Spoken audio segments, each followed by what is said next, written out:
Bismillah, selamat pagi, salam sejahtera bagi kita semua. Kita mengupas tentang marketing mix punyanya Kotler 4C. Jadi yang Foppy kemudian redefine menjadi 4C. Tapi di samping Kotler juga punyanya Bob Marley, oh bukan Bob Luther Burn. Jadi 4C-nya beliau agak berbeda dengan punyanya Kotler. Yang Kotler itu ada co-creation, currency, price itu menjadi currency, kemudian communal activation baru conversation untuk promotionnya itu menjadi activation. Kalau kita lihat di digital inovasi itu dapat membawa sebuah negara menjadi negara yang makmur dan sustainable prosperity, kemakmuran yang berkelanjutan. Nah, menurut Mick Douglas, oh bukan ya, Mick Douglas itu salah satu pesawat kayaknya. McKinsey, berarti ada beberapa top innovation yang membuat dampak paling besar dan signifikan terhadap ekonomi suatu negara itu, yaitu mobile internet, internet dalam bentuk HP atau mobile, kemudian otomatisasi di kerja, dunia kerja, IoT, Internet of Things, kemudian smart city, smart smart state, smart provinsi dan sebagainya. Cloud teknologi, bukan cloud number 9, brand item, advanced robotik, kemudian 3D printing. Nah, di situ yang menurut McKinsey itu adalah top innovation dalam digital yang sangat signifikan terhadap pertumbuhan ekonomi suatu negara dan sustain. Kemudian sektor-sektor, multisektor malah yang terdampak itu adalah seperti retail atau e-commerce. Dalam hal ini seperti Bukalapak, Alibaba, Amazon, kemudian Shopee, kemudian banyak e-commerce lainnya. Transportasi seperti Gojek, GoPay, eh, oh, apa namanya di Grab maksudnya. Kemudian education tuh ada online course itu banyak, masif sekali seperti Udemy sama Coursera, kemudian health tentu, apalagi kondisi sekarang yang korun ya, kalau dulu korun sekarang corona, kemudian social interaction, social network itu yang sangat luar biasa penggunaannya, tidak hanya sekedar untuk berbagi atau sharing, tapi juga pada akhirnya juga bagaimana mereview dan memberikan advokasi, baik positif maupun negatif advokasi dari sebuah brand. Nah, kalau dari lihat seperti banyaknya perusahaan-perusahaan yang masif dalam eh, untuk di digitalnya, banyak perusahaan besar seperti misalnya yang sebelumnya tidak berkecimpung di digital, kemudian dia di digital secara besar-besaran. Nah, bagaimana mengkombinasikan, Kotler mengatakan bagaimana mengkombinasikan antara offline dengan online. Tidak ada rumus yang baku, mana yang lebih cocok, apakah mayoritas ke offline atau online-nya. Namun eh, shifting dari pergeseran ke digital itu tentu membawa value sendiri bagi customer dan perusahaan tentu harus mengikuti apa yang memang menjadi tuntutan dari customernya. Kemudian marketing selalu mulai dengan segmentasi. Baik itu kalau secara tradisional di punyanya Kotler itu ada geografik, demografik, psikografik, sama behavioral. Kemudian baru diikutin oleh targeting, STP, Poly STP, oh bukan ya, STP, targeting positioning. Segmenting dan positioning ini targeting, maksudnya segmenting dan targeting ini adalah bentuk vertical relationship antara brand atau antara produsen dengan customer. Namun dengan digital era, kemudian customer itu saling masif mengirim pesan dan lain sebagainya melalui sosial media, kemudian melihat bahwa pada dunia yang serba terhubung dan digital ini, community itu adalah menjadi new segment. Dan customer community ini tentu mereka saling berbagi, saling komen, saling review, saling berpendapat terhadap suatu pengalaman misalnya terhadap dalam penggunaan atau post behavior setelah membeli sebuah produk. Nah, itu yang beranjak ke tentunya adalah bahwa customer sekarang itu menjadi lebih empower, memiliki kekuatan yang sebelumnya menjadi target sebagai audiens saja bagi tradisional marketing, namun sekarang memiliki power untuk memilih produk-produk yang memang mereka sukai sesuai dengan misalnya sosial eh, grup di WhatsApp atau di Facebook yang mereka banyak sharing dan banyak berbagi dan banyak pahami, tidak hanya berdasarkan dari perusahaan dalam bentuk advertising saja. Dengan digital teknologi atau disruptif teknologi ini, PLC menjadi lebih singkat karena cepat perubahannya, kemudian tren juga semakin cepat berubah karena banyaknya viral. Misalnya, setiap orang memiliki ruang yang sama untuk kreativitas di media-media sosial, baik di Facebook, Google Plus, Google Minus udah ada. Kemudian eh, perusahaan harus betul-betul memiliki value terhadap customernya. Nah, dalam dunia yang serba digital dan connected ini, maka konsep dari marketing mix mengalami perubahan yang sebelumnya 4P, product, price, promotion, place itu kemudian menjadi 7P, kemudian sekarang menjadi 4C. Yang 4C-nya ada punyanya Bob Marley, oh bukan, Bob Lauterburn, ada punyanya Kotler, yaitu co-creation, currency, communal activation, dan conversation. Apa aja yang terkait dengan 4C-nya Kotler ini, mari kita simak. Nah, untuk 4C marketing mix yang punyanya Bob Lauterburn itu adalah seperti ini. Jadi customer, cost, convenience, dan communication. Nanti kita kupas di video yang channel yang satunya, yang berikutnya. Kemudian ada cost di situ, bagaimana total, bukan price, tapi total cost yang dikeluarkan customer untuk mendapatkan sebuah produk yang dia inginkan. Misalnya, untuk mendapatkan sepeda motor, saya ambil contoh, karena menginginkan sepeda motor yang unik misalnya, harus datang ke Surabaya dari posisi misalnya di posisi di Madura, kemudian tentu total cost-nya untuk mendapatkan sepeda motor itu lebih banyak karena transportasi, pengangkutan, kemudian biaya mencari lain sebagainya, kemudian akomodasinya.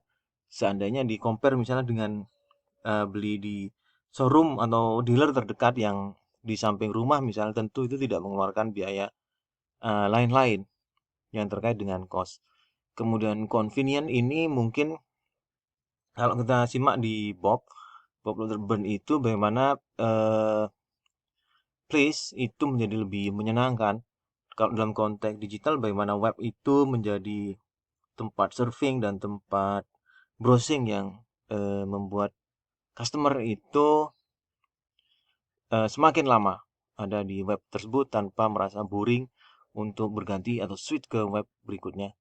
Komunikasi tentu itu lebih horizontal sama dengan yang punyanya Kotler, apa namanya, conversation. Kita mulai dengan yang C1. Kita mulai dengan yang pertama tentang co-creation. Co-creation itu bagaimana new product development strategi, kemudian dia melibatkan customer di awal dalam proses ide, misalnya dalam tahap idean stage. Perusahaan dapat meningkatkan tingkat kesuksesannya dalam product development dengan melibatkan customer. Dalam proses awal pun customer sudah dilibatkan. Konteksnya apa kalau customer dilibatkan dalam awal?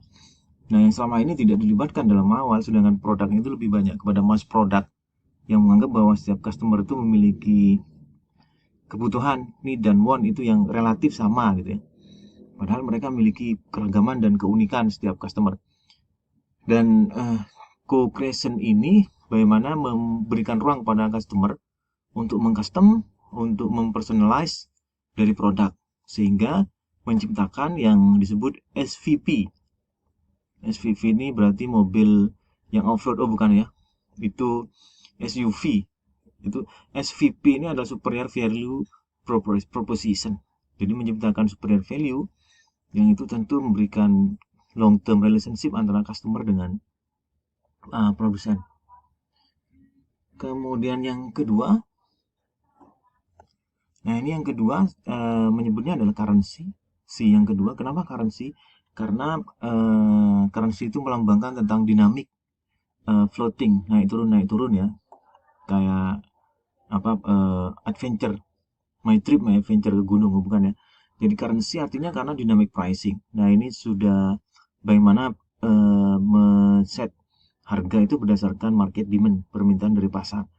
Jadi ini sudah lazim dan sudah banyak dikerjakan atau ada di industri, misalnya di penerbangan, kemudian di hotel, kemudian di rumah sakit. Jadi seperti subsidi silang gitu ya. Bukan teka-teki silang ya, subsidi silang. Jadi airline itu begitu rutenya gemuk dia apa namanya rate-nya lebih tinggi. Misal kemudian untuk hotel itu begitu weekend itu harganya 2 kali lipat dibandingkan malam Jumat misal. Kalau malam Jumat belum horor karena didampingi oleh yang lain gitu ya, tamu tak diundang lah itu mungkin harganya atau malah promo nginep dapat bonus misal. Nah, kemudian bagaimana bisa melakukan perusahaan itu membuat dynamic pricing atau seperti currency itu sendiri. Nah, tentu di era sebelum digital, di era dulu tidak bisa melakukan dynamic pricing karena tidak mempunyai data tentang customer. Sehingga perusahaan harus memiliki data, big data, data yang besar. Kemudian masif data itu dapatnya dari sosial media terutama, posting, sharing, comment, review dan lain sebagainya di Facebook, di Twitter, LinkedIn, IG, Instagram ya, maksudnya IG itu, kemudian Google, Google Plus, Google Minus, Google Trahome, oh bukan ya, Google Plus aja.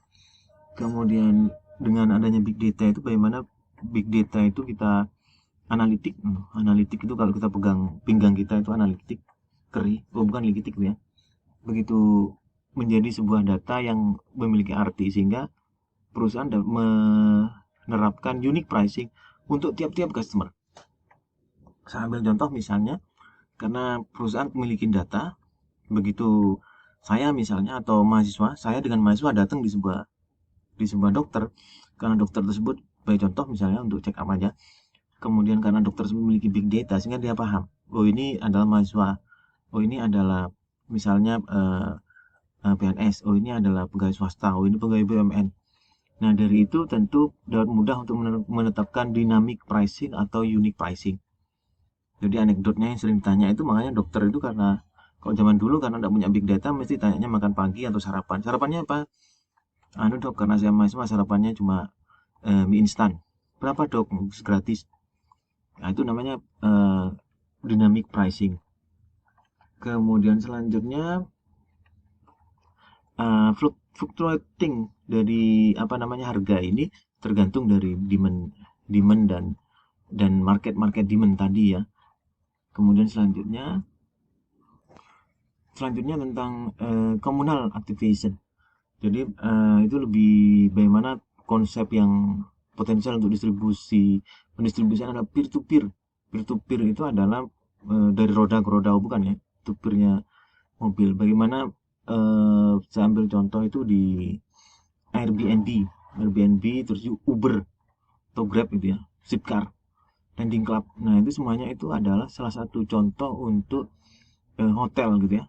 Di hotel yang mereka tidak punya apa namanya, tidak punya aset sebetulnya kayak di Landing Club, Zipcar, Uber, Airbnb itu tidak punya aset, tapi dia punya platform. Platform itu apa yang ada di ceiling di rumah itu platform, plafon gitu ya. Jadi mereka mendestruktif atau mengganggu atau apa, mereka tidak punya aset tapi mereka itu bisa peer to peer distribusinya. Misalnya begitu saya ada di posisi di Magelang misalnya, begitu saya pakai Airbnb misalnya, nah hotel yang misalnya yang dekat di sana yang merespon, nah itu based on Firebase Google Maps. Jadi Google Map itu merekod punya data di sana. Misalnya kalau saya ada posisi di Malang misalnya atau ada posisi di Surabaya, maka tentu hotel yang tersedia dengan Airbnb dan lain sebagainya itu .com itu hotel.com itu maka yang tersedia di sekitar kita. Nah itu namanya peer to peer yang selama ini belum seperti itu. Begitu misalnya saya kalau dulu misalnya tidak, karena belum kita mengenal tentang cloud, kemudian Firebase dan Google Map ini, sehingga di mana kita berada di situ mendekatkan terhadap produk yang memang kita inginkan gitu. Jadi kalau dulu misalnya untuk advertising bisa ambil contoh untuk hotel di HI misalnya, di hotel India, bukan di Indonesia, oh hotel Indonesia ya, di Jakarta. Nah tentu untuk orang misalnya di orang Bangkalan khususnya misalnya, atau orang di Malang, nah ini terlalu jauh gitu. Tapi sekarang dengan adanya Airbnb misalnya, mereka punya link yang terkoneksi di punya, karena dia di platform, jadi di beragam daerah yang ada gitu, dan secara instan mereka memberikan apa namanya, dalam konteks pendistribusian itu mendekatkan dengan customernya. Kemudian hal ini yang disebut dengan connected world atau digital world, sehingga permintaan customer itu akses terhadap produk dan jasa yang diinginkan itu secara instan harus tersedia, dan itu yang disebut dengan communal activation atau 3C ya, cuci tangan, eh, cuci tangan. Kemudian yang terakhir adalah promotion. Kalau di versi Kotlernya adalah conversation. Kalau promotion itu lebih kepada kepentingan dari sisi perusahaan, one side affair dari perusahaan itu yang mengirim pesan kepada customer sebagai audiens. Tapi sekarang customer itu melakukan dialog, conversation, kemudian pesan dengan customer yang lainnya, after membeli sebuah produk misalnya, untuk mereview, untuk memberikan baik positif maupun negatif advokasi namanya. Nah, advokasi itu salah satu jus yang favorit saya, itu bagus. Oh bukan, itu avokat ya. Jadi kalau positif advokasi dia memberikan rekomendasi kepada temannya, kan negatif dan sebaliknya. Kemudian munculnya customer rating system, TripAdvisor, Yelp.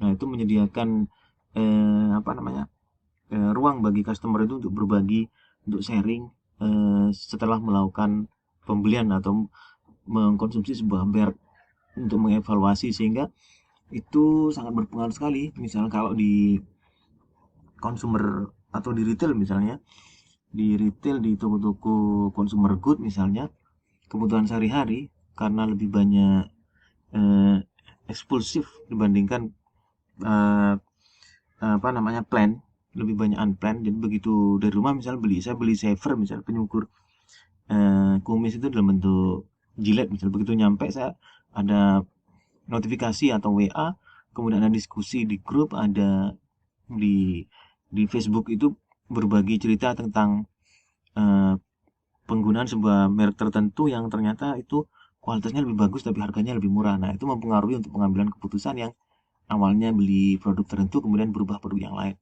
Nah, itu nanti kita kupas di retail first, apa namanya itu, yang kita sebut impuls ya.